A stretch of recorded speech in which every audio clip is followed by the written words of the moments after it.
Hello everyone, মাই lifestyle ব্লগে আপনাদের সবাইকে স্বাগত। আমি নিয়ে এসেছি আরও একটি রেসিপি আপনাদের জন্য। আজ শেয়ার করব চিকেনের রেসিপি। আর চিকেনটা আমার মাসিমণি করবে। মাসিমণিরা আমাদের বাড়িতে বেড়াতে এসছে, তো মাসিমণি বলল চিকেনটা আমিই করব। তো এখানে 1 কেজি মতো চিকেন আছে। আর চিকেনটা আমি ম্যারিনেট করেছি। হলুদের গুঁড়ো, ধনের গুঁড়োটা বেশি দিয়েছি, লাল লঙ্কার গুঁড়ো অল্প দিয়েছি, আর জিরের গুঁড়ো দিয়েছি অল্প করে, আর একটা টমেটো দিয়েছি, আর 3টে কাঁচা লঙ্কা দিয়েছি, নুন দিয়েছি, আর রসুন কুচি দিয়েছি। তো এবার এটাকে আমি ম্যারিনেট করব, কিন্তু তার আগে দেব সর্ষের তেল। সর্ষের তেল দিয়ে চিকেনটাকে আমি ম্যারিনেট করে রেখে দিয়েছি। এদিকে মিক্সিতে টমেটো পেস্ট করে নেওয়া হয়েছে, আর আদা, রসুন আর কাঁচা লঙ্কা পেস্ট করে নেওয়া হয়েছে। এবার এই পেস্ট দুটোকে একসাথে মিশিয়ে নেব। টমেটো পেস্ট আর এই আদা, রসুন আর কাঁচা লঙ্কার পেস্টটাকে একসঙ্গে মিশিয়ে নিলাম। কড়াইতে এবার শুকনো খোলা ভেজে নেওয়া হচ্ছে গোটা জিরে, লবঙ্গ, এলাচ, তেজপাতা, দারচিনি। এবার এই গরম মশলাটা যেটা শুকনো খোলা ভেজে নেওয়া হলো, এগুলোকে আমি গুঁড়ো করে নেব। গরম মশলাটা মিক্সিতে আমি গুঁড়ো করে নিয়েছি। এবার কড়াইতে ভেজে নেওয়া হচ্ছে পেঁয়াজ কুচি।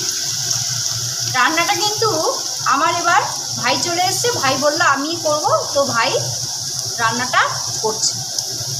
যে গরম মশলাটা গুঁড়ো করা হলো মিক্সিতে, সেখান থেকে অল্প একটু গরম মশলা নিয়ে পেঁয়াজ কুচির ওপর দিয়ে দেওয়া হলো।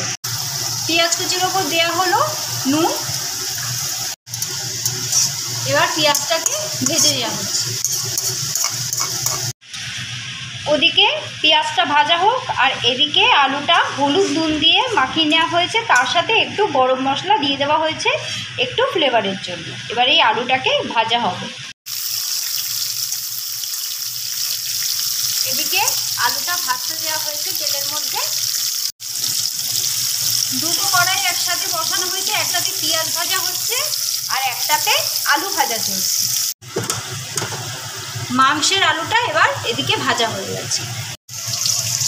পেঁয়াজটা ভাজা হয়ে এসছে। এবার এই টমেটো পেস্ট আর আদা, রসুন, কাঁচা লঙ্কার পেস্টটাকে এর মধ্যে দিয়ে দেওয়া হলো। এবার এটাকে ভালোভাবে মিক্স করে নেওয়া হয়েছে। আর যে গরম মশলাটা গুঁড়ো করা হলো মিক্সিতে, সেটাও অল্প দিয়ে দেওয়া হয়েছে। এবার এর মধ্যে দিয়ে দেওয়া হলো হলুদের গুঁড়ো, ধনের গুঁড়ো, জিরের গুঁড়ো আর একটু লাল লঙ্কার গুঁড়ো। এবার এই মশলাটা দিয়ে একটু কষানো হবে আবার, যতক্ষণ না তেল ছেড়ে আসে। দিয়ে দেওয়া হলো স্বাদ মতো নুন।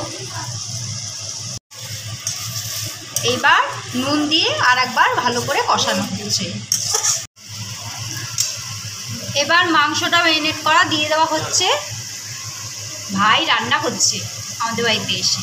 ফার্স্টেই 2টো লেগ পিস দেওয়া হলো। সব মাংসগুলো এবার এই মশলার মধ্যে দিয়ে দেবো।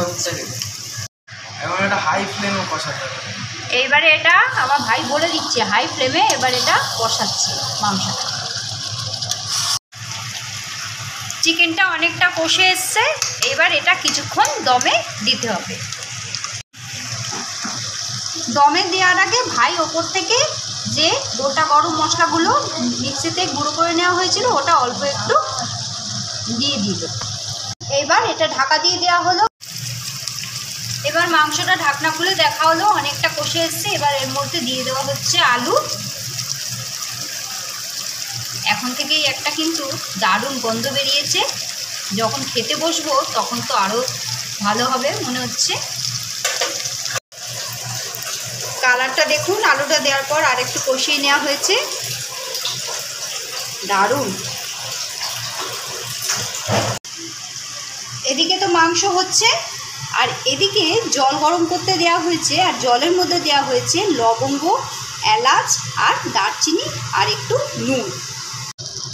জলটা গরম হয়ে গেছে। এবার চিকেনের মধ্যে এই জলটা দিয়ে দেওয়া হলো।